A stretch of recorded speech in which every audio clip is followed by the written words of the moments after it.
The Room in the Tower by E.F. Benson. It is probable that everybody who is at all a constant dreamer has had at least one experience of an event or a sequence of circumstances which have come to his mind in sleep, being subsequently realized in the material world. But in my opinion, so far from this being a strange thing, it would be far odder if this fulfillment did not occasionally happen, since our dreams are, as a rule, concerned with people whom we know, and places with which we are familiar, such as might very naturally occur in the awake and day-lit world. True, these dreams are often broken into by some absurd and fantastic incident, which puts them out of court in regard to their subsequent fulfillment, but on the mere calculation of chances, it does not appear in the least unlikely that a dream imagined by anyone who dreams constantly should occasionally come true. Not long ago, for instance, I experienced such a fulfillment of a dream which seems to me in no way remarkable, and have no kind of physical significance. The manner of it was as follows. A certain friend of mine, living abroad, is amiable enough to write to me about once in a fortnight. Thus, when 14 days or thereabouts have elapsed since I last heard from him, my mind, probably either consciously or subconsciously, is expectant of a letter from him. One night last week, I dreamed that as I was going upstairs to dress for dinner, I heard, as I often heard, the sound of the postman's knock on my front door, and diverted my direction downstairs instead. There, among other correspondence, was a letter from him. Thereafter the fantastic entered, for upon opening it I found inside the ace of diamonds, and scribbled across it in his well-known handwriting, "I am sending you this for safe custody.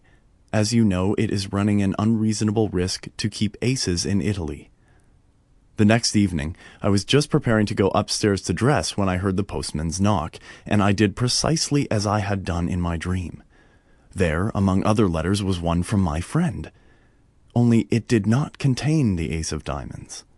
Had it done so, I should have attached more weight to the matter, which as it stands seems to me a perfectly ordinary coincidence. No doubt I consciously or subconsciously expected a letter from him, and this suggested to me my dream. Similarly, the fact that my friend had not written to me for a fortnight suggested to him that he should do so. But occasionally it is not so easy to find such an explanation. And for the following story I can find no explanation at all. It came out of the dark, and into the dark it has gone again. All my life I have been a habitual dreamer. The nights are few, that is to say, when I do not find on waking in the morning that some mental experience has been mine, and sometimes all night long apparently a series of the most dazzling adventures befall me. Almost without exception these adventures are pleasant, though often merely trivial. It is of an exception that I am going to speak. It was when I was about 16 that a certain dream first came to me, and this is how it befell. It opened with my being set down at the door of a big red brick house, where I understood I was going to stay. The servant who opened the door told me that tea was being served in the garden, and led me through a low dark-panelled hall, with a large open fireplace, onto a cheerful green lawn set round with flower beds.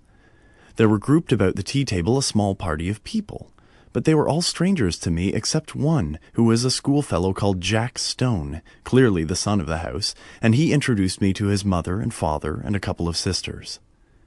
I was, I remember, somewhat astonished to find myself here, for the boy in question was scarcely known to me, and I rather disliked what I knew of him. Moreover, he had left school nearly a year before. The afternoon was very hot, and an intolerable oppression reigned.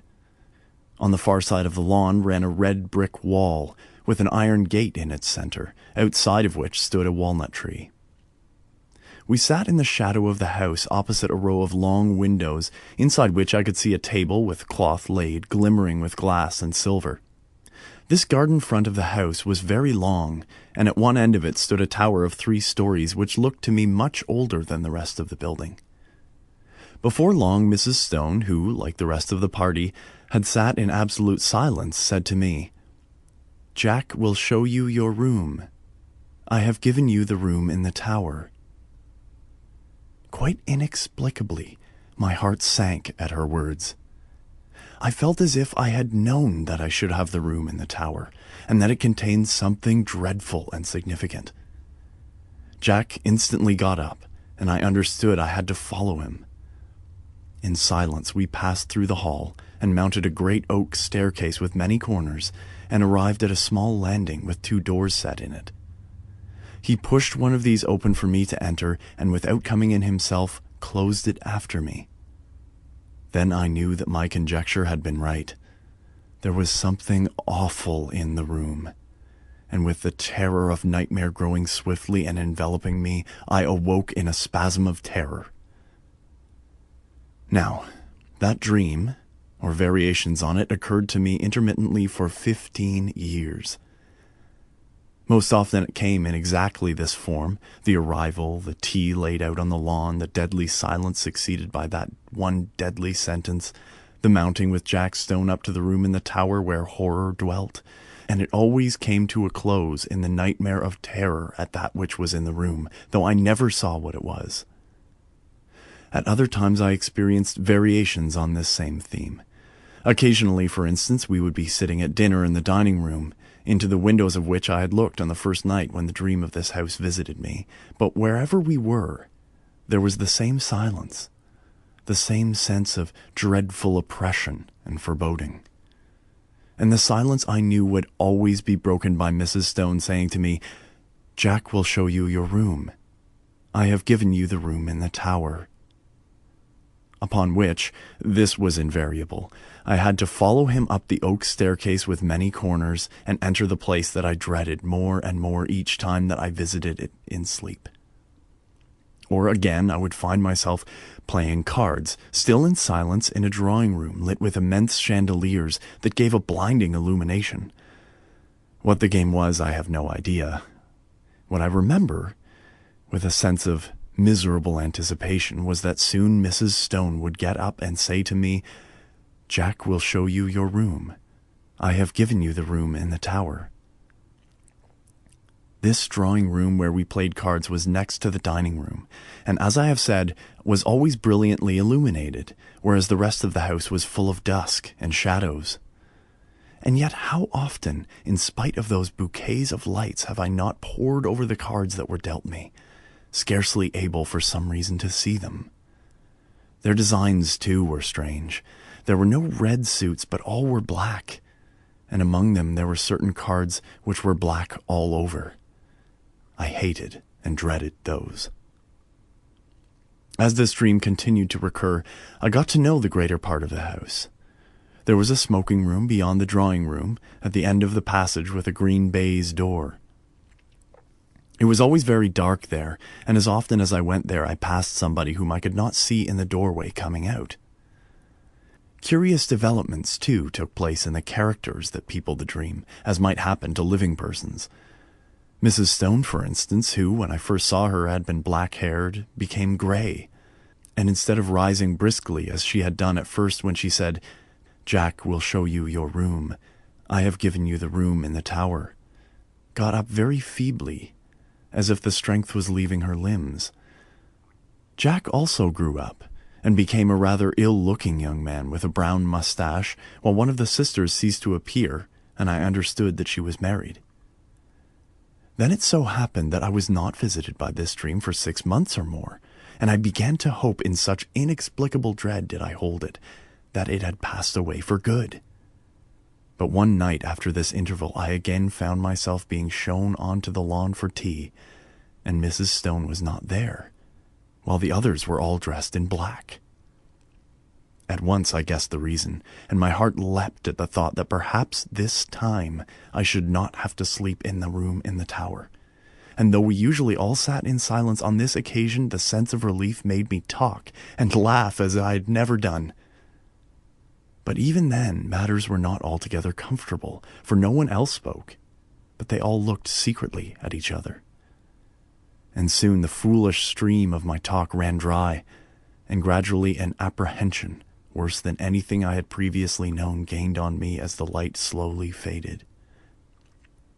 Suddenly, a voice which I knew well broke the stillness, the voice of Mrs. Stone saying, "Jack will show you your room. I have given you the room in the tower." It seemed to come from near the gate in the red brick wall that bounded the lawn, and looking up I saw that the grass outside was sown thick with gravestones.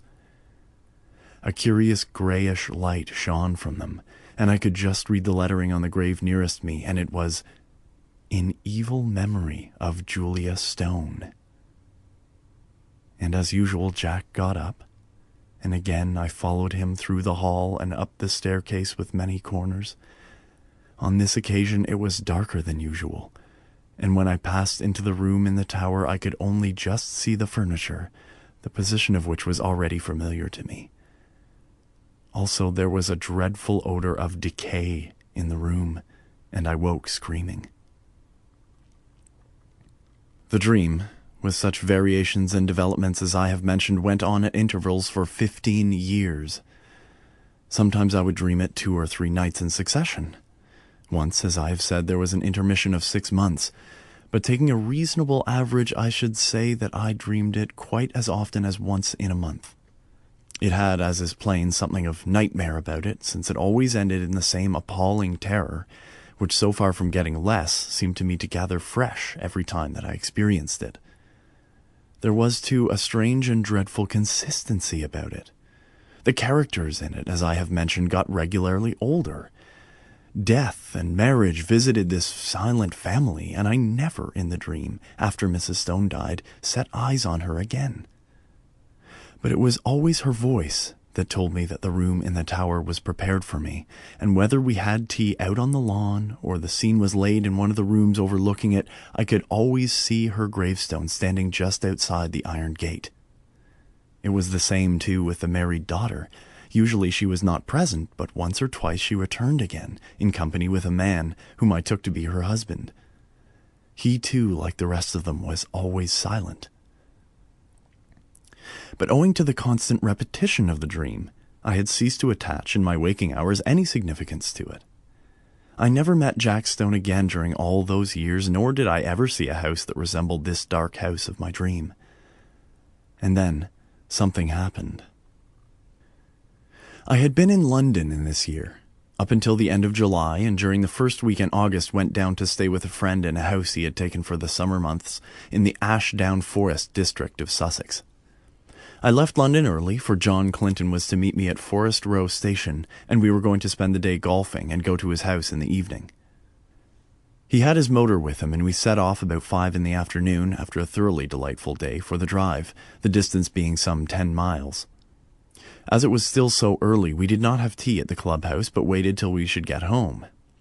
As we drove, the weather, which up till then had been, though hot, deliciously fresh, seemed to me to alter in quality, and became very stagnant and oppressive.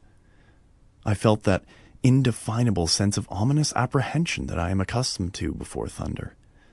John, however, did not share my views, attributing my loss of lightness to the fact that I had lost both my matches. Events proved, however, that I was right, though I do not think that the thunderstorm that broke that night was the sole cause of my depression. Our way lay through deep, high-banked lanes, and before we had gone very far I fell asleep and was only awakened by the stopping of the motor. And with a sudden thrill, partly of fear but chiefly of curiosity, I found myself standing in the doorway of my house of dream. We went, I half wondering whether or not I was dreaming still, through a low oak-panelled hall and out onto the lawn, where tea was laid in the shadow of the house. It was set in flower beds. A red brick wall with a gate in it bounded one side, and out beyond that was a space of rough grass with a walnut tree. The facade of the house was very long, and at one end stood a 3-storied tower, markedly older than the rest. Here for the moment all resemblance to the repeated dream ceased. There was no silent and somehow terrible family, but a large assembly of exceedingly cheerful persons, all of whom were known to me, and in spite of the horror with which the dream itself always filled me, I felt nothing of it now that the scene of it was thus reproduced before me. But I felt intensest curiosity as to what was going to happen. Tea pursued its cheerful course, and before long Mrs. Clinton got up, and at that moment I think I knew what she was going to say. She spoke to me, and what she said was, "Jack will show you your room." I have given you the room in the tower." At that, for half a second, the horror of the dream took hold of me again. But it quickly passed, and again I felt nothing more than the most intense curiosity. It was not very long before it was amply satisfied. John turned to me. "Right up at the top of the house," he said. "But I think you'll be comfortable. We're absolutely full up. Would you like to go and see it now?" "By Jove, I believe that you are right, and that we are going to have a thunderstorm. How dark it has become." I got up and followed him. We passed through the hall and up the perfectly familiar staircase. Then he opened the door and I went in. And at that moment, sheer unreasoning terror again possessed me. I did not know what I feared. I simply feared. Then, like a sudden recollection, when one remembers a name which has long escaped the memory, I knew what I feared. I feared Mrs. Stone, whose grave with the sinister inscription, "In evil memory," I had so often seen in my dream, just beyond the lawn which lay below my window. And then once more the fear passed so completely that I wondered what there was to fear. And I found myself sober and quiet and sane, in the room in the tower, the name of which I had so often heard in my dreams, and the scene of which was so familiar. I looked around it with a certain sense of proprietorship and found that nothing had been changed from the dream nights in which I knew it so well. Just to the left of the door was the bed, lengthways along the wall, with the head of it in the angle. In a line with it was the fireplace and a small bookcase. Opposite the door, the outer wall was pierced by two lattice-paned windows, between which stood the dressing table, while ranged along the fourth wall was the washing stand and a big cupboard. My luggage had already been unpacked, for the furniture of dressing and undressing lay orderly on the washstand and toilet table, while my dinner clothes were spread out on the coverlet of the bed. And then, with a sudden start of unexplained dismay, I saw that there were two rather conspicuous objects which I had not seen before in my dreams. One, a life-size oil painting of Mrs. Stone.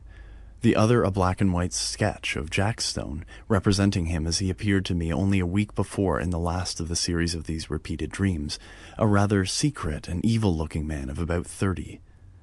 His picture hung between the windows, looking straight across the room to the other portrait, which hung at the side of the bed. At that I looked next, and as I looked, I felt once more the horror of nightmare seize me. It represented Mrs. Stone, as I had seen her last in my dreams, old and withered and white-haired. But in spite of the evident feebleness of the body, a dreadful exuberance and vitality shone through the envelope of flesh, an exuberance wholly malign, a vitality that foamed and frothed with unimaginable evil.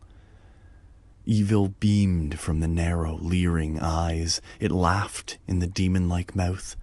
The whole face was instinct with some secret and appalling mirth.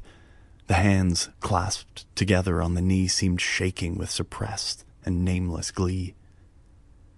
Then I saw also that it was signed in the left-hand bottom corner, and wondering who the artist could be, I looked more closely and read the inscription, "Julia Stone, by Julia Stone." There came a tap at the door, and John Clinton entered. "Got everything you want?" he asked. "Rather more than I want," said I, pointing to the picture. He laughed. "Hard-featured old lady," he said. "By herself, too, I remember. Anyhow, she can't have flattered herself much." "But don't you see," said I, it's scarcely a human face at all. It's the face of some witch, some devil."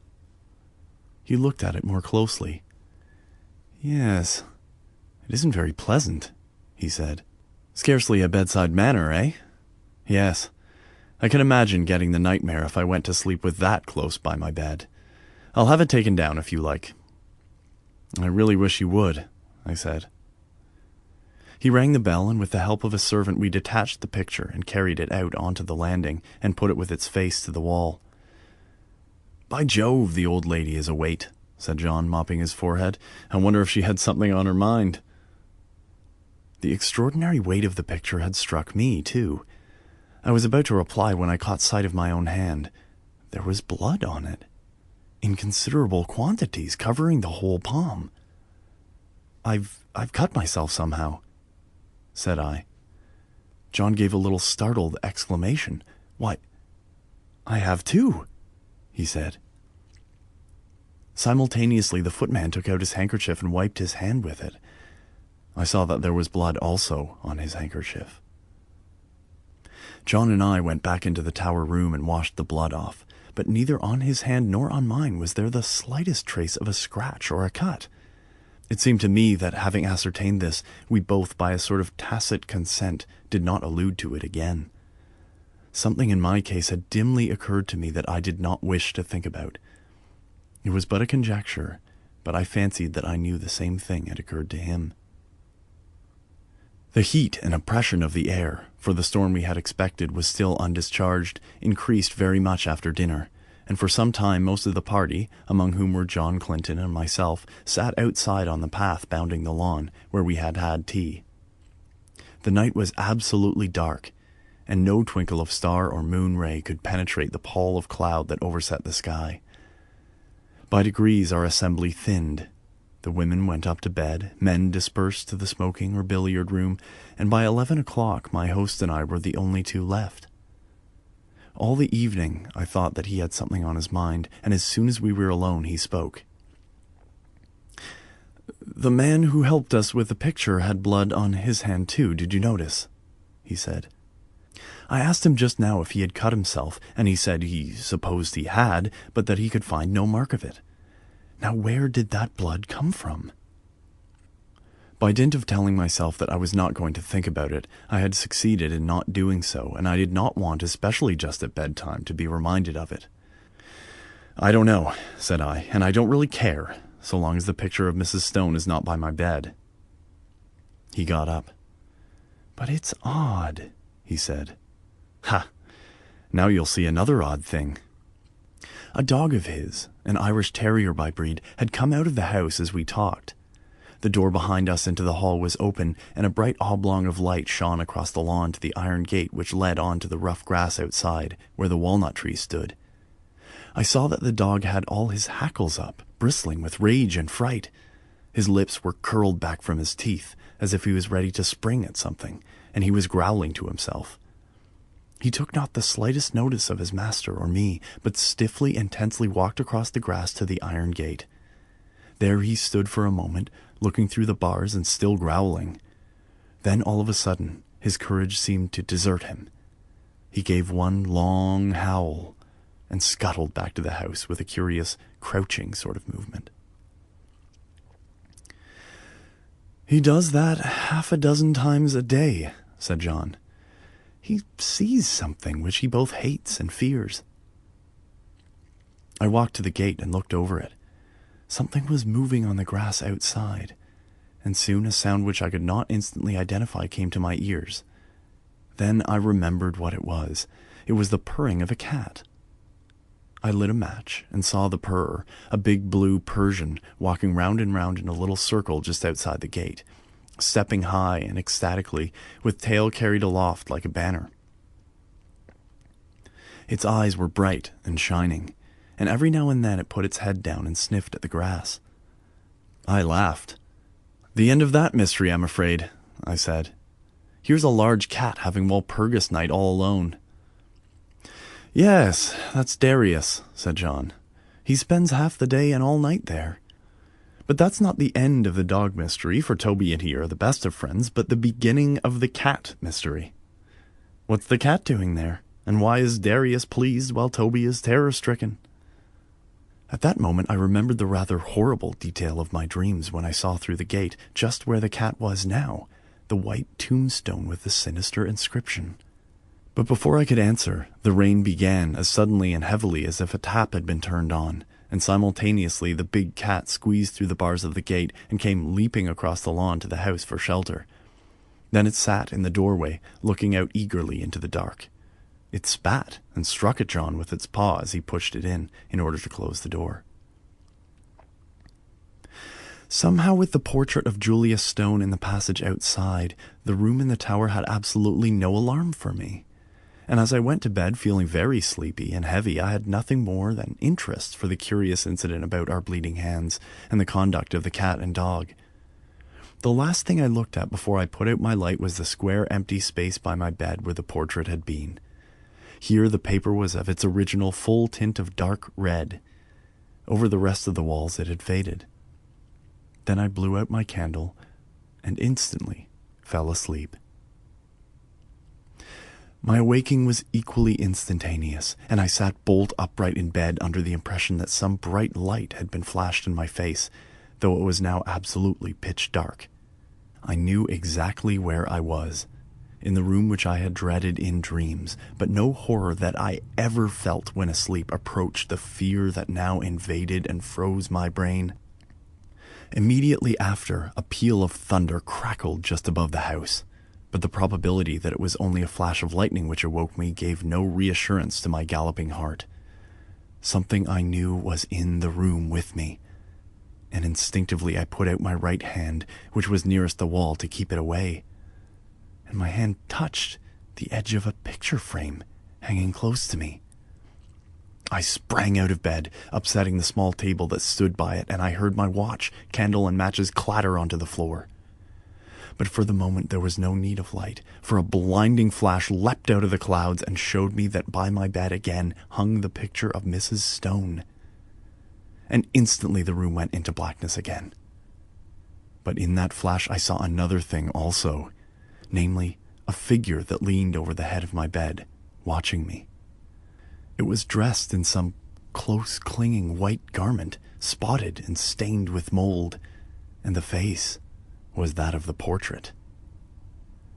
Overhead the thunder cracked and roared, and when it ceased and the deathly stillness succeeded, I heard the rustle of movement coming nearer me, and more horrible yet, perceived an odor of corruption and decay. And then a hand was laid on the side of my neck, and close beside my ear I heard quick-taken, eager breathing.